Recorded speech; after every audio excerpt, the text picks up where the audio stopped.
Is law of attraction bringing negative people into our lives, or are we unconsciously bringing them by ourselves? It is both. When you're unconscious of your patterns, Yeah. the patterns which are unpleasant, with the help of law of attraction, help you to bring the unpleasantness. Now it can be in terms of people, or it can be in terms of any experience. So it's actually a combination of what none of them separately can work. Yeah. You have to have a base on which law of attraction will work. So if your base is negative or unpleasant, that's what the law of attraction will amplify in your life. Amplify it. Yeah. So it's a mixture of both the things. Yes. So, ma'am, many people say that I know this person is bad for me, but still I cannot let go. So, what is your take on this? Why do people, repeat such things even if they're aware about it? So, see, a lot of time the person is your comfort zone. There is a sense of attachment, and there is a belief that if I let go of this person, I would be alone. And maybe it was really all my mistake. And if this person leaves, I may not find even someone as good, or better is another thing, but I may not even find someone as good. So it can be fear of loneliness. It can be, see, whatever we become habitual of and we are too familiar and comfortable with, we want to hold on to. So it can be a person, a toxic job, it can be anything, right? So we don't, so this can be another reason. The third very important reason is maybe your lesson with this person or the situation is not complete. If you have not really learned whatever you had to learn, or you haven't completed your karmic cycle with this person, then there is, no matter how you know unpleasant it is and how much you don't want it, or how much you're trying to resist it, the issue will persist till it is resolved. So it can be any of these reasons.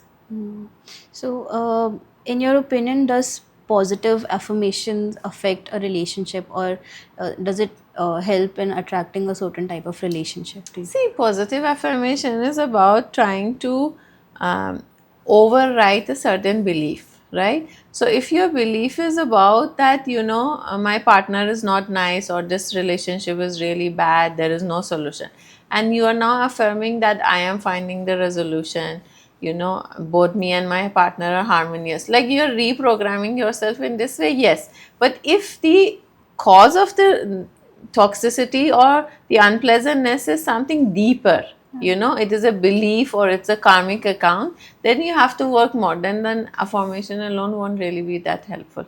In your opinion, why do healthy relationships they tend to feel boring, and the relatively toxic ones they feel very exciting? The healthy relationships don't feel boring, they are actually boring because there's nothing to fight over, there is no adventure, there is no guess game, blame game, there is no trying to fool each other, manipulate each other. So the part of the mind which operates from ego and likes all these mind games and all is the stuff, looking for the end of adventure, the extreme of attachment and all of that, that is losing its job. So then it's going to feel boring.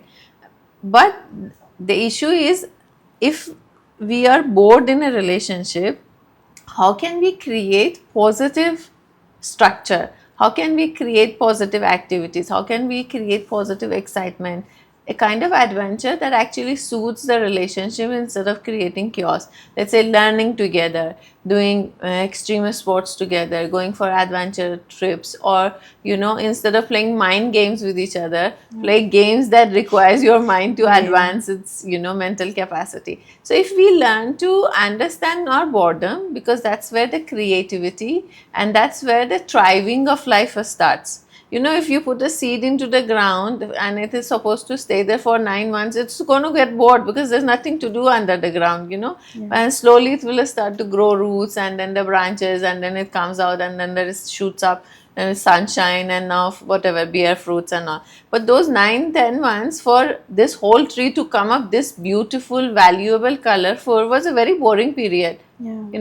Dark, damp, useless, thinking I don't know what's happening, I can't even see sunlight. So these are the times of boredom where you actually build things. Yeah. right? So for a relationship also you're supposed to do that. But toxicity, because one, we are very familiar, then it gives us a sense of challenge, then we want to pick up a bad boy or a bad girl and we want to turn them into, you know, angels. That's not going to work. That's, you know, fantasy of the mind, and it's going to just create chaos. Yeah.